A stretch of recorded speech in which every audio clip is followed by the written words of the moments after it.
Hello my YouTube watchers, thank you for watching this video. I wanted to make a video similar to my previous one, which was about the buttons on a Highlander, but now, I don't know if you can guess, I'm sitting in a RAV4. Not only am I sitting in a RAV4, I'm sitting in one of the most popular ones, the RAV4 LE, which I call your best bang for the buck. But that's besides the point. This video is for people who picked up a RAV4, or maybe you're just interested in seeing what RAV4 buttons are like in a speedy fashion. I'm making this video to go over all the buttons I see at a glance when I sit in the vehicle, and I'm going to be going over them quickly and efficiently so that you can use this to reference, say you don't want to look at the book or don't have the book, or maybe you're just interested in having somebody break it down quickly for you, and you're new to the car and you want to see what they're like. So if you have a RAV4 or you don't, I hope you enjoy this video. If there's somebody who could find this video valuable, please send it to them. You know, it really helps me out. I'd love to help people out there. So here we go. In the RAV4 LE, from left to right, so I have auto, up and down windows all around, one touch. Here's my window lock button, then I have the door lock buttons over here. Of course, I can feel two little nubbies for the lock button. If I hit this, I can adjust the left mirror. The middle section is nothing, in case I hit this on accident, and the right will do the right mirror, so that's for my side mirrors. Moving on to down here, I have the gas door latch because it's locking, and the hood latch. Onto the steering wheel, I have a little pull down lever here. If I pull this down, I can actually move the steering wheel and lock it back into whatever setting I set it to. This wheel will actually dim down the gauges or brighten them back up, and it locks into place at the brightest setting. When I have my headlights on, I can turn on auto high beams. Some of the RAV4s will have an auto function in between these settings, and I can leave it in that and then turn on the auto high beams separately down there. But as long as I have this on and the stalk is away, I will have the auto high beams. I'm going to turn them off like this. Here I have the off position, daytime runner lights, parking lights, and full headlights and taillights at nighttime. By the speedometer, I have this little stalk over here. When I push this, if you see on the bottom of the multi-information display, it goes through my trips A and B and my odometer. To the right, I have my wipers. If I click down once, I have intermittent. If I click down twice, I have low, and down is high. Some RAV4s, when in the intermittent phase, will have a ring for changing how often they go. And for the back wiper, I have intermittent and on. Onto the steering wheel.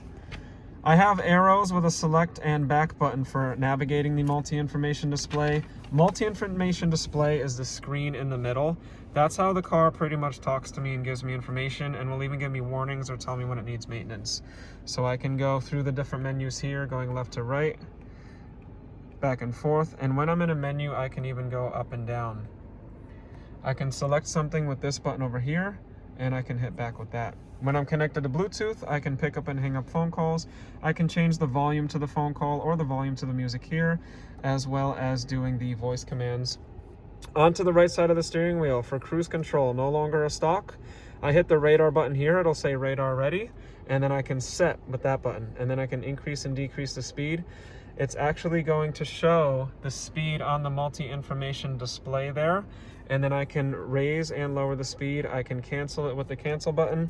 I can also cancel it with the brake. Now remember, with Toyota Safety Sense being standard on this car, just like the Highlander, Corolla, and Camry and other models, I can change the following distance up to 3 different following distances here. So it has a self-braking system for the pre-collision as well as the dynamic radar cruise control. Mode is going to go through my different audio modes. This button is my lane departure alert, which is going to give me a little symbol there on the top right. That's going to beep at me when I'm going out of my lane and give me steering assist to get back in the lane. I can customize settings to this so that it beeps or doesn't beep, and I can change if it gives me the steering assist or not. This is going to go through my songs on the radio onto the screen. So I have my hard buttons on the side as well as this being touchscreen. So home is going to bring me to the home screen. That's a great place to see different pieces of information all at once.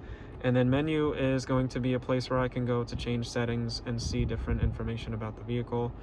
In setup, without going into too much depth, is going to be where I can change the clock, change my color theme, turn the beep on and off, train the voice recognition, and some more. I can even change what the home screen looks like. Audio is where I can go through my audio sources. I can either hit the audio button again or hit source. to get to my source selections, and that's where I can connect the Bluetooth music. If it has the Sirius complimentary, which a lot of the Toyotas do now, it's right there.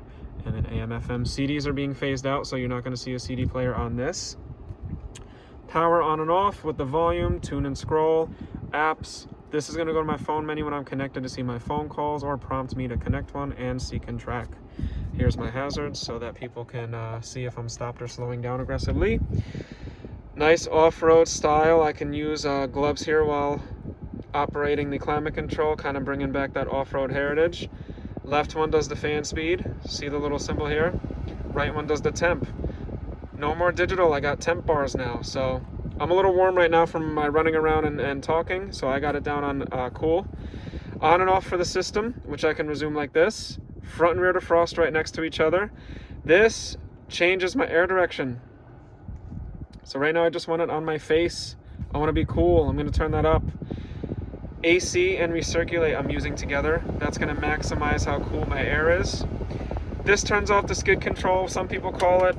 It turns off the system for your traction control and your vehicle stability control. So the only reason I would say personally you'd want to turn that off is if you parked in a spot, you got a bunch of snow and you want full power to the wheels. Maybe you're doing some trailing though and you want to get full power to the wheels. Good time to use that too. Just remember, this feature does save lives, so you want to leave it on as much as possible. Auto start stop off. If I press that, I get the orange symbol down there on the left.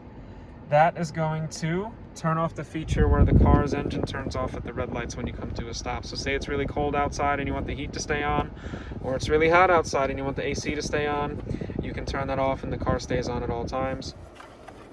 12-volt plug old-fashioned now, I can say, with a dust cover. And I have my USB plug with a dust cover. This is going to be the USB that I use for my Apple CarPlay and or Android Auto. Self-applying electronic parking brake. When I put it into drive, it releases. When I put it into park, it re-engages. Very nice. Here's my brake hold, so that's great for the drive-thrus. If I engage this button, it allows me to stop at the drive-thru, but take my foot off the brake while still being in drive. Then give it a little bit of gas to go, come to a stop, and then release, and it stays parked without putting in park. So I don't have to keep shifting from park to drive, and it, gives my feet a break, especially if it's been a long day. Eco, normal, and sport modes are going to change my feel and my gas mileage. So normal's in the middle, but if I hit eco, things light up green. I'm going to be a little more depowered, a little more gas mileage. If I hit normal, it's going to be a blend. And sport, there it is. It lights up red. And if you look on the bottom, it looks like I'm racing down a highway. Very cool. That's going to give me more power. I can even blend them with these. Snow mode is going to give me some snowflakes on the screen there, which I can combine with eco. That would give me the best gas mileage and help me out in the snow. How does snow mode work, do you ask? When I hit snow mode, it's going to take me off in second gear. That's going to reduce my wheel slip. Very good to use in bad weather. These, mud and sand, rock and dirt, if you're driving through these terrains, feel free to use them. They're going to give you, there's mud and sand, it's going to give you like a sand design, and there's rock and dirt, it's going to look like you're climbing on some rocks. I hit normal mode to turn those off. When I'm in drive, if I put it to the side, I can shift through the gears here, toggle style, and on the bottom left of the screen, you'll see there's the gears, so I can give it a little engine braking or drive more spirited. Back to park.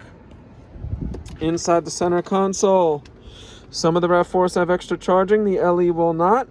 On the Highlander, you would see the option for your wireless charging. Up top, I have my sunglass case. No school bus mirror like the Highlander has, but you still get a felt backing so you can put it lenses in, so you can grab it just by the arms and protect your glasses.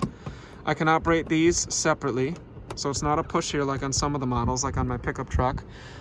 This button here has the lights on when you open the door, and this is what I call the sun button. Funny name, but when I hit this, the whole car is going to light up all at once.